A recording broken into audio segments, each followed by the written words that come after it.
हमारा अगला वर्ड है असेंडेंसी। तो असेंडेंसी एक नाउन है, मतलब एक संज्ञा। इसका मतलब है occupation of a position of dominant power और इन्फ्लुएंस। चलिए इसको थोड़ा आसान शब्दों में समझते हैं। जब कोई भी, चाहे वो एक इंसान हो, कोई कंपनी हो या फिर कोई देश, किसी दूसरे पर हावी हो जाता है, एक बहुत ही पावरफुल डोमिनेंट पोजीशन में आ जाता है, तो उस हालत को, उस स्थिति को हम असेंडेंसी कहते हैं। मतलब सीधा सा है, प्रभुत्व या सर्वोच्चता। चलिए इसका पहला एग्जाम्पल देखते हैं। The company's technological innovation led to its ascendancy in the smartphone market. तो इस सेंटेंस का मतलब क्या हुआ? इसका मतलब ये है कि कंपनी ने जो नई टेक्नोलॉजी लाई, जो नए इनोवेशंस किए, उसकी वजह से वो स्मार्टफोन मार्केट में सबसे ऊपर, सबसे पावरफुल पोजीशन पर पहुंच गई। बेसिकली उसका मार्केट पर पूरा प्रभुत्व, पूरा कंट्रोल हो गया। अब चलिए एक हिस्टोरिकल कॉन्टेक्स्ट में इसका यूज देखते हैं। सेंटेंस है, the Roman empire maintained its ascendancy for centuries through military might and advanced engineering. यहाँ असेंडेंसी का मतलब है कि जो रोमन एम्पायर था, उसने सदियों तक, बहुत लंबे टाइम तक अपना प्रभुत्व बनाए रखा। और ये उन्होंने कैसे किया?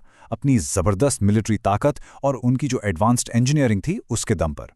ओके, अब एक बिल्कुल अलग कॉन्टेक्स्ट देखते हैं। The sentence is, her intellectual ascendancy during the debate was clear to everyone in the room. अब यहाँ एक बहुत इंपॉर्टेंट बात है। ascendancy का मतलब सिर्फ मार्केट या मिलिट्री पावर ही नहीं होता, ये इंटेलेक्चुअल लेवल पर, यानी ज्ञान के लेवल पर भी हो सकता है। इस सेंटेंस का मतलब है कि डिबेट के टाइम उसके पास इतने मजबूत, इतने सॉलिड आर्ग्यूमेंट्स थे कि वो बाकी सब पर भारी पड़ गई। उसकी जो इंटेलेक्चुअल बढ़त थी, वो रूम में बैठे हर इंसान को साफ साफ दिख रही थी।